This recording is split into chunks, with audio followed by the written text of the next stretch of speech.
Hey, what's going on? It's your boy Definite, and I want to tell you about this cool app I just found out about. It's called Anchor. It's a real cool app, man. I think you guys will really feel it. It's easy, it's fun, it's exciting, uh, it's free. That's the best part, and you can make money off it, and you can do it from the comfort of your own home, and it will help you distribute to different platforms where everybody can hear your podcast. So if you ever dreamed about making a podcast, download the app today, Anchor.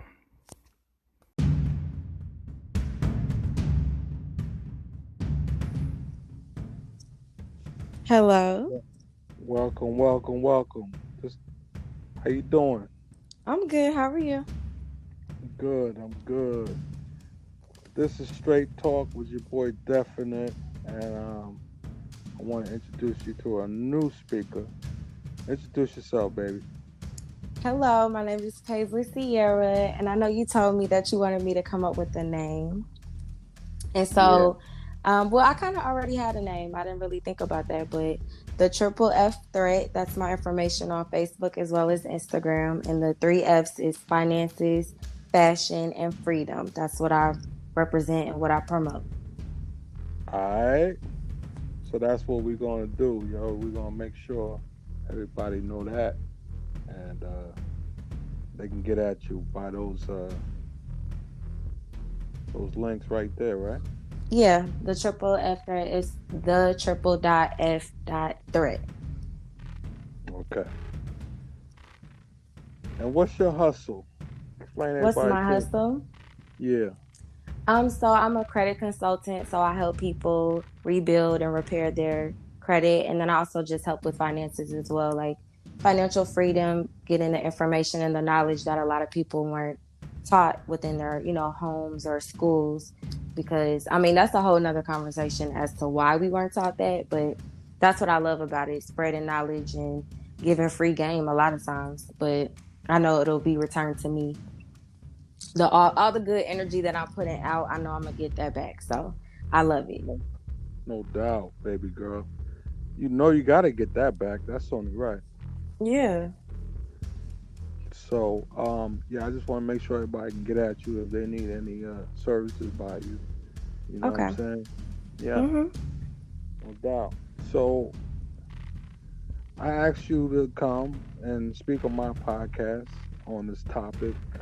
Why are there so many uh, households in the black community with absent fathers?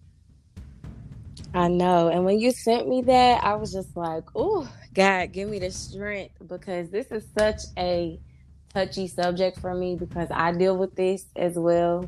Like being a young woman who my father was in the household like the first maybe 10 to 11 years of my life. My parents were married, but they had a very volatile relationship. And I actually remember being relieved that he wasn't in the household anymore because I didn't like that energy. But it was kind of like when they got divorced, he divorced us as well.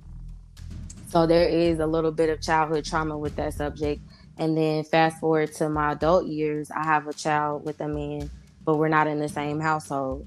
And that's difficult to try to co-parent. And I don't know, it's like sometimes I get very frustrated, and I'm not gonna lie, like I will cuss him out at the top of my lungs because I feel it's unfair.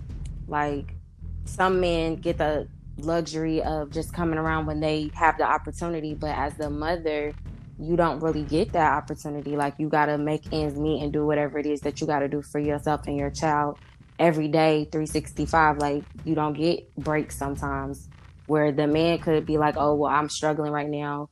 Can you take care of the child?" Or, basically send them back to their mother. Now, I do know there are mothers who aren't like, not every mother is great. There's some deadbeat mothers as well, but I feel for the majority, it's a lot of pressure on women. But I don't know. Okay, let me just rewind back to your question because I feel like I'm getting too much into myself. Um, No, keep it real. no, Love it. yeah, I'm real. I'm gonna keep it real. I'll tell you, but I I feel like love it. um it's systematic. Like there are other factors into why there's so many men out of the household. Mass incarceration is definitely one of them. And then Right. government assistance, like how they played into that hand where you can get assistance from us, we can help you out, but there can't be a man in the household. Like I feel like that definitely Mm. was a setup. Mm. And I don't know, it's just like it's generational curses. This has been going on for generations. So now it's kind of been normalized, but it's very destructive to the black family. Like children need both male and female energy. They need fathers and mothers in the same household. And more often than not, you see people not in the same households or a lot of blended families. Yeah. So I don't know. What's your thoughts on it? How do you feel? Well, I mean, everything you said, it makes sense, and I've definitely gave thought to all that you said. And also, I think with the media pumping this gay agenda, I think that's just something to destroy the black community as well. Do you think it's just black people though? Because black people aren't the only gays. No, black people are not the only gays, but I think, you know what I mean, as far as they're making it so normal, which is scary to me. It's scary. And, even with a lot of like black reality TV shows, a lot of the main characters in a lot of the shows are either they're gay or bisexual. And then I don't know. That's just my opinion. I mean, I feel like gay agenda is definitely another threat, not just to the black community, as you said, but period. That's stopping us from reproducing, and also, like you said, you know what I mean, as far as the whole trap of selling drugs and the gang mentality and all that. It's definitely black on black crime, man. It's all affecting us, and it's just I don't know. It's a twisted situation. I mean, I could go on and on with all the conspiracies or whatever, but the facts are there's a lot of. I mean, that don't change the facts. The facts is just a lot of absent father. Like I didn't grow up with a father. You know, Hmm. I didn't grow up with a father, and I said, I mean, it bothered me at sometimes because I didn't have somebody to teach me how to like fix cars, or you Hmm. know what I mean. You know what I'm saying? All the man shit. You know what I mean? That you know. Yeah, and that's kind of like because actually I follow somebody on Instagram who brought up this very topic, but he brought it up in a different angle as far as feminism and how that's plagued the black community and like basically the myth of an independent black woman that's not real. Like I don't know, like that's a whole nother touchy subject, but it's kind of it coexists with this subject as far as black men not being in the household, where there are a lot of women who have started to take pride in being independent and being able to do everything on their own.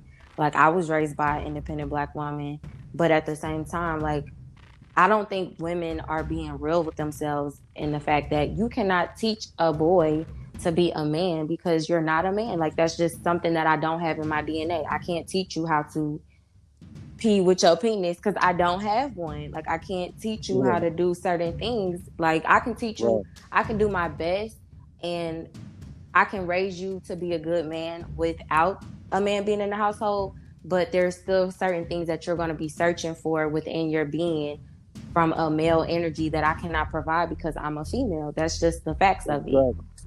Exactly. Exactly. And And, so, go go ahead. ahead.